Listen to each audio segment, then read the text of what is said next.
Siyempre yung may kasama ko si Maloy sa Ilaw. Sobrang ganda ng... I directed the concert that I've always I have to do everything just to express myself as a musician, as an OPM artist.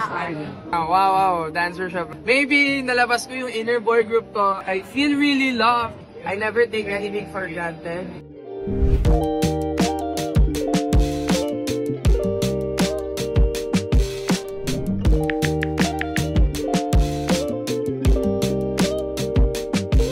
Well, ako kasi talaga, itong concert na to is the product of who I am as an artist at the moment. I really feel na ngayon nangyayari na lahat ng colorful things in my life.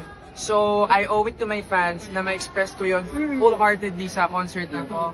May not be the best concert, but for me, it's the best because it's ours. That's why I made sure, as a creative director also for this concert, Direct Ral, na I will make sure na may enjoy ng fans. Ako din sumayaw ako, nagpiano ako, nag-guitar. You know what? They deserve it, Tsaka nag-sold out din yung Aranet. Of course. Sabi ko, there's no time to lose. Kasi the time is now, and if I have to do everything, just to express myself as a musician, as an OPM artist. I just want my fans to have something they can look forward to. So, clearly, wala namang pink song sa Color Coaster. But in the future, maybe the pink is a bigger thing. Maybe it's part of the story at the lore of Color Coaster. So, yeah, tignan na. Oh my gosh, diba, lilipad ako agad. I'm going to Doha, Dubai, and Qatar. I will be bringing Color Coaster to the concert, Color Coaster there, and I'm so happy. So mga hindi pa po nakakabili ng tickets, please check nyo na po, mag-buy na kayo ng tickets. As you can see, super saya naman ng concert, and I'll make sure to give you guys the best show.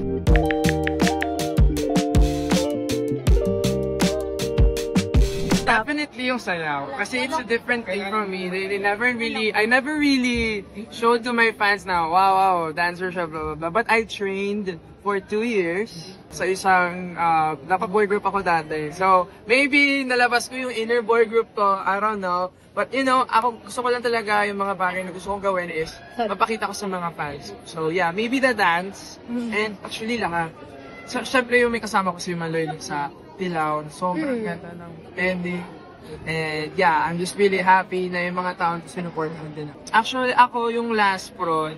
I told the whole team in the prod na I want the people na nakasama ko sa journey na to from Dilaw pala. Gusto ko kasama ko sila. Even my makeup artists, my manager, Sir Rock, Silikigan, Sai, buong Tarshi team, Francine, Jello, Leila.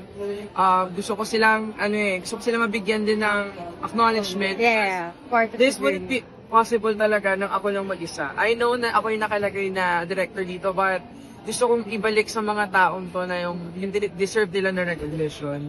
That's why I'm really happy kasi nakita ng mga tao yun.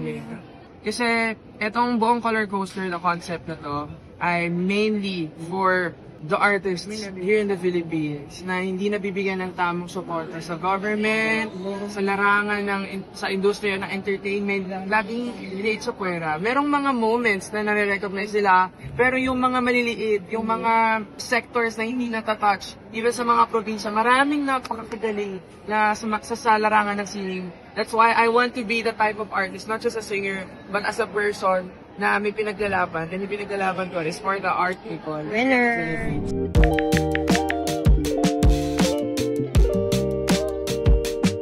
Grabe, I feel really loved.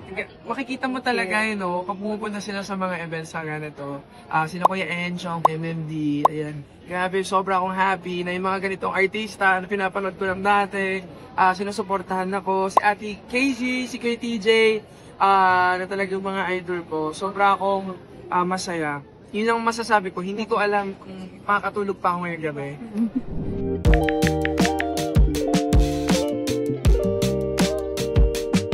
For me, ako kasi talaga medyo I'm very intricate when it comes to my craft.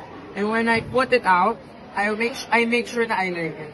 That's why this time, ang dami ko natutunan as a directoral, as a Direct Ral, ang dami ko natutunan sa prod and all that. Kasi everything is a learning experience for me. I never take anything for granted.